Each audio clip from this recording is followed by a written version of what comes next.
नेर धरणाचे पाणी येरळा नदीत सोडण्याची मागणी, शेतकऱ्यांचा आक्रोश, पुसे गावात रास्ता रोको खटाव। तालुक्यातील शेतकऱ्यांनी नेर धरणातील पाणी येरळा नदीत सोडण्याच्या मागणीसाठी आक्रमक पवित्रा घेत सोमवारी दिनांक 27 एप्रिल 2026 पुसेगाव येथे रास्ता रोको आंदोलन केले। तीव्र पाणी टंचाईमुळे ऊस पिके वारत चालल्याने संतप्त झालेल्या शेतकऱ्यांनी छत्रपती शिवाजी महाराज चौकात वाळलेला ऊस पेटवून प्रशासनाचे लक्ष वेधले। या आंदोलनाचे आयोजन शिवसेना खटाव तालुका व स्थानिक शेतकऱ्यांच्या वतीने करण्यात आले होते। शिवसेना शेतकरी सेना जिल्हाप्रमुख प्रताप जाधव यांच्या नेतृत्वाखाली मोठ्या संख्येने शेतकरी रस्त्यावर उतरले। पाणी मिळाले नाही तर पिकांचे मोठे नुकसान होईल असा इशारा देत शेतकऱ्यांनी प्रशासनाविरोधात जोरदार घोषणाबाजी केली। येरळा नदीत तात्काळ पाणी सोडण्यात यावे, अन्यथा आंदोलन तीव्र करण्यात येईल असा इशारा यावेळी देण्यात आला। रास्ता रोकोमुळे काही कार वाहतूक ठप्प झाली होती। घटनेची माहिती मिळताच पोलिसांनी घटनास्थळी धाव घेत परिस्थिती नियंत्रणात आणली। दरम्यान शेतकऱ्यांच्या या आंदोलनामुळे परिसरात तणावाचे वातावरण निर्माण झाले असून प्रशासनाने यावर तातडीने निर्णय घेण्याची गरज व्यक्त केली जात आहे।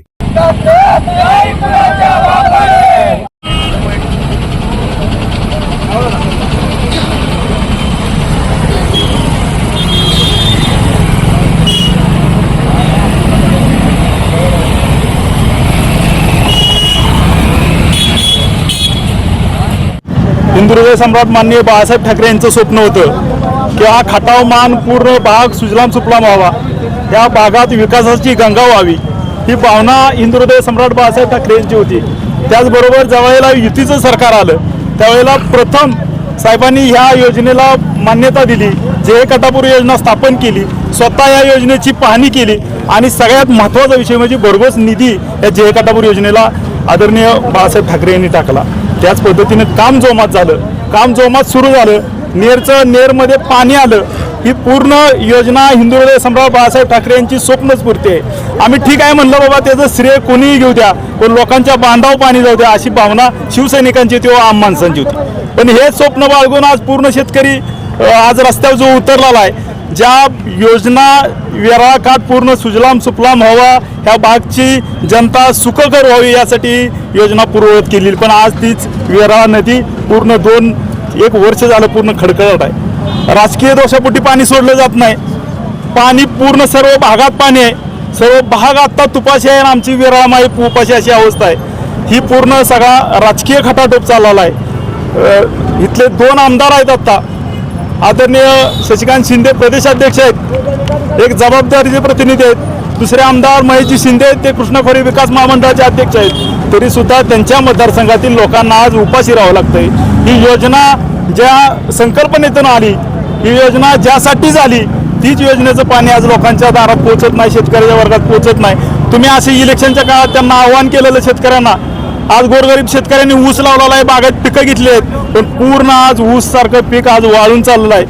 हा दोष शेतकरी तुम्हाला देणार आहे, येणारा काळ तुम्हाला माफ करणार नाही। लवकरात लवकर नदीला पाणी सुटावं आणि या जनतेचा जो आक्रोश आहे हा तुमच्या विरोधात तर आहेच निश्चित, येणारा काळ तर तुम्हाला उत्तर दिलंच, पण अजून तुम्हाला जर वाटत असलं तर पाणी सोडावं। लोकांच्या तोंडचं पाणी पळालेलं आहे, पाणी योजना पूर्ण बंद पडलेल्या आहेत, नेर धरण पूर्ण क्षमतेनं भरलेलं आहे, पूर्ण पाणी खाली जातं, डोळ्यात एकच सगळी बघतात, पण हे अश्रू तुम्हाला माफ करणार नाहीत। ही जनता पूर्ण रस्त्यावर उतरलेली आहे। आता आदरणीय राष्ट्रवादी पवारसाहेबांचा पक्ष जो आहे त्यांनी इथं आंदोलन उभारलेलं, प्रत्येक सर्वसामान्य नागरिक रस्त्यावर उतरतोय।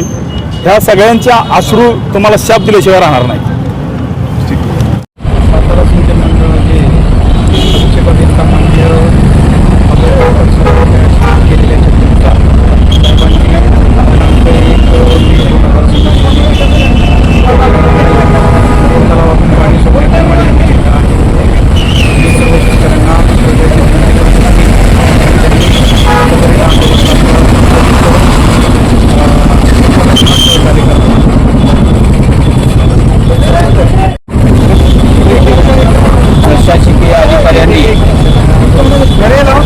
अधिकारी साहेबांनी असं सांगितलं की मुख्य अभियंता यांचा आत्ताचा निरोप असा आहे की 1 मे रोजी या येरळा माईमध्ये पाणी सोडून शेतकऱ्यांचे जी जो आक्रोश आहे तो मिटवण्याचा आम्ही प्रयत्न करणार आहोत. 1 तारखेला पाणी सोडणार आहोत असं सांगितलेलं आहे. आम्हाला त्यांची या आंदोलनाच्या माध्यमातून आणि आपल्या माध्यमातून अशी विनंती आहे की जर का आपण 1 तारखेला आपल्या म्हणण्यानुसार पाणी सोडलं नाही तर शिवसेना अतिशय उग्र पद्धतीने आंदोलन करेल आणि त्या पाणी सोडण्याचा जो विषय आहे तो आम्ही आमच्या हातात घेऊन त्या ठिकाणावर पाणी सोडण्याचं आम्ही नियोजन करणार आहोत. याची दखल संबंधित अधिकारी वर्गाने घ्यावी अशा प्रकारचं आम्ही त्यांना आपल्या माध्यमातून विनंती करीत आहोत. हिंदू सम्राट माननीय बाळासाहेब ठाकरे यांचा